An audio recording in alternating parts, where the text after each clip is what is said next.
Good morning, respected teacher. I am Piyushi Demnath, class 1A. Today I am talking about regarding calendar. Calendar plays an important role in our daily basis. It is a tool that displays the days, weeks and months of a year. In calendar, 365 days in a year. There are 52 weeks in a year. Calendar has making 12 months in a year. 7 months in 31 days and 4 months in 30 days.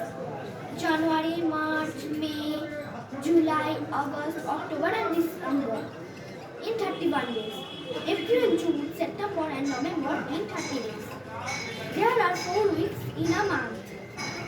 In every year, we celebrate Independence Day in 15 August and Republic Day in 26th January.